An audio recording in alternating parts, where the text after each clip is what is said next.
कधी असं झालं आहे का? तुम्ही सकाळी अगदी छान मूडमध्ये उठलात. सगळं व्यवस्थित चाललं होतं. पण फक्त 5 मिनिटं सोशल मीडिया पाहिला आणि अचानक तुम्हाला स्वतःचं आयुष्य अपूर्ण वाटायला लागलं. कोणीतरी नवीन घर घेतलंय, कोणीतरी नवीन गाडी, कोणाचं प्रमोशन झालं, तर कोणीतरी वेट लॉस केलं. आणि नकळत तुमच्या मनात एक विचार आला, मी अजूनही इथेच आहे. आणि कदाचित आजचा हा व्हिडिओ याच एका विचारांसाठी आहे. हाय, हॅलो, नमस्कार. मी मीरा आणि तुमचं मनापासून स्वागत आहे मॅनिफेस्ट विथ मीरा. आजचा विषय मॅनिफेस्टेशन बद्दल आहे, पण थोडा वेगळ्या पद्धतीने. कारण मॅनिफेस्टेशन सुरू होण्याआधी एक गोष्ट थांबणं खूप गरजेचं आहे, आणि ती म्हणजे स्वतःची तुलना. आपण लहान असताना आपल्याला कोणी शिकवलं नव्हतं की आपण पुरेसे नाही. पण हळूहळू समाजाने, लोकांनी आणि कधी कधी आपल्या स्वतःच्या विचारांनी आपल्याला ते पटवून दिलं. तो बघ किती हुशार आहे, ती बघ किती सुंदर दिसते, त्याच्याकडे किती पैसे आहेत, तिचं आयुष्य किती छान आहे. आणि हे ऐकता ऐकता आपण स्वतःकडे पाहणंच विसरलो.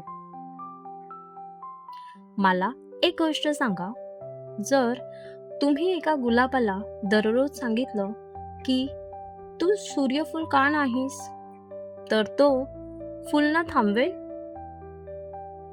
कारण त्याला स्वतःचं सौंदर्य दिसेनासं होईल. आणि आज आपण नेमकं हेच स्वतःबरोबर करतो. आपण दुसऱ्यांचं आयुष्य पाहतो आणि स्वतःला विचारतो, मी तसा का नाही.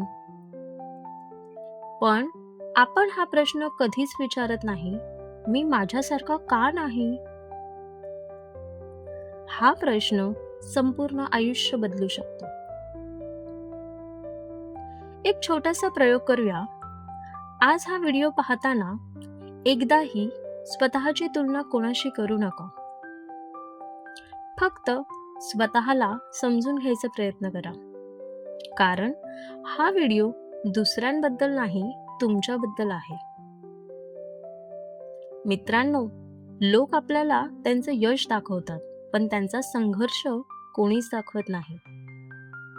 इंस्टाग्रामवर आपल्याला त्यांचा बेस्ट मोमेंट दिसतो, पण त्यांच्या आयुष्यातील वर्स्ट मोमेंट आपल्याला कधीच दिसत नाही. तिथेच आपण चूक करतो. आपण त्यांच्या एका फोटोशी आपल्या संपूर्ण आयुष्याची तुलना करतो आणि मग म्हणतो, माझं आयुष्य काहीच नाही. पण खरंच तुमचं आयुष्य काहीच नाही का? आज जरा शांत बसा आणि स्वतःला विचारा, गेल्या 5 वर्षात मी काय काय शिकलो, किती संकटातून बाहेर आलो, किती वेळा पुन्हा उभा राहिलो. हो, कदाचित तुमच्याकडे मोठी गाडी नसेल, मोठं घर नसेल, पण तुमच्याकडे अनुभव आहे, धैर्य आहे आणि पुन्हा सुरुवात करण्याची शक्ती आहे. आणि मित्रांनो, ही सर्वात मोठी संपत्ती आहे. एका छोट्याशा विचारासोबत आपण पार्ट 2 मध्ये जाऊया. कारण आता आपण समजून घेणार आहोत आपला मेंदू तुलना का करतो आणि ती सवय कायमची कशी बदलायची. लक्षात ठेवा, दुसऱ्यांशी तुलना करून तुम्ही कधीच आनंदी होऊ शकत नाही. पण कालच्या स्वतःपेक्षा आज एक पाऊल पुढे गेला तर तेच खरं यश आहे. स्वतःवर विश्वास ठेवा, स्वतःवर प्रेम करा. कारण मॅनिफेस्टेशनची सुरुवात युनिव्हर्सपासून नाही, तर तुमच्या मनापासून होते. मी मीरा. भेटूया पुढच्या व्हिडिओमध्ये.